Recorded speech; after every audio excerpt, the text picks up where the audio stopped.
1400 বছর আগে মক্কার রুক্ষ মরুভূমিতে বাস করত এক দরিদ্র রাখাল বালক। ক্ষুদ্র দেহ, ছেঁড়া কাপড়, সারাদিন গরম রোদের নিচে ভেড়া চড়ানোই ছিল তার জীবন। সে ছিল আবদুল্লাহ ইবনে মাসুদ রাদিয়াল্লাহু আনহু। অত্যন্ত দরিদ্র পরিবার থেকে উঠে আসা এই বালককে দিন শেষে সামান্য মজুরির বিনিময়ে কাজ করানো হতো। তার মালিক ছিল উকবা ইবনে আবি মুইত, কঠিন স্বভাবের মানুষ। ক্লান্তশ্রান্ত ইবনে মাসুদ একদিন সাহস করে মালিককে বললেন, আমি আর এই কাজ করব না। মালিক রাগে ফেটে পড়লেন, কিন্তু বালক সাহসের সাথে সরে গেল মরুভূমির দিকে। একলা পথে হাঁটতে হাঁটতে তার মনে ভর করল অনিশ্চয়তা আর কষ্ট। কিন্তু ঠিক তখনই জীবনের মোড় ঘুরে গেল। তিনি সাক্ষাৎ পেলেন এমন এক ব্যক্তির, যার চেহারায় ছড়িয়েছিল নূরের আলো। তিনি ছিলেন আল্লাহর রাসূল হযরত মুহাম্মদ সাল্লাল্লাহু আলাইহি ওয়াসাল্লাম এবং তার সঙ্গী আবু বকর রাদিয়াল্লাহু তাআলা আনহু। রাসূলুল্লাহ সাল্লাল্লাহু আলাইহি ওয়াসাল্লাম তার কাছে দুধ চাইলে লজ্জিত হয়ে বলল, আমার ছাগলগুলো দুধ নেই। রাসূল সাল্লাল্লাহু আলাইহি ওয়াসাল্লাম তখন একটি ছাগলের গায়ে হাত রাখলেন।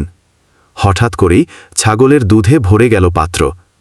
ইবনে মাসুদ বিস্ময়ে স্তব্ধ হয়ে তাকিয়ে রইলেন। অলৌকিক ঘটনা তার হৃদয়ে ভরে দিল ঈমানের আলোয়। তিনি নবীর সান্নিধ্যে থেকে কুরআন শিখতে শুরু করলেন। অল্প দিনেই তার কণ্ঠ হয়ে উঠল কুরআনের প্রথম দিককার বাহক। একদিন তিনি সাহস করে কাবার সামনে দাঁড়িয়ে উচ্চস্বরে কুরআন তেলাওয়াত করলেন। অবিশ্বাসীরা হতবাক হয়ে গেল। তাদের ভেতর সবচেয়ে বেশি ক্রুদ্ধ হল ইসলামের শত্রু আবু জাহেল চিৎকার করে বলল, কে এই দরিদ্র ছেলে যে আমাদের দেবতাদের বিরুদ্ধে কথা বলছে? সে এগিয়ে এসে ইবনে মাসুদ রাদিয়াল্লাহু তাআলা আনহুর মাথায় আঘাত করল। তবু ইবনে মাসুদ কুরআনের আয়াত পড়া থামাননি।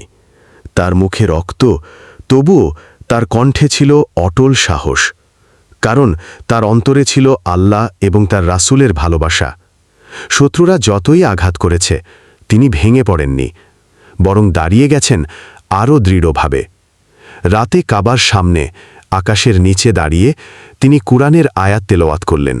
সেই কণ্ঠ বাতাসে ছড়িয়ে পড়ল এবং ইতিহাস সাক্ষী দিল, এক দরিদ্র রাখাল বালক একদিন হয়ে গেলেন ইসলামের অন্যতম সাহসী সাহাবী।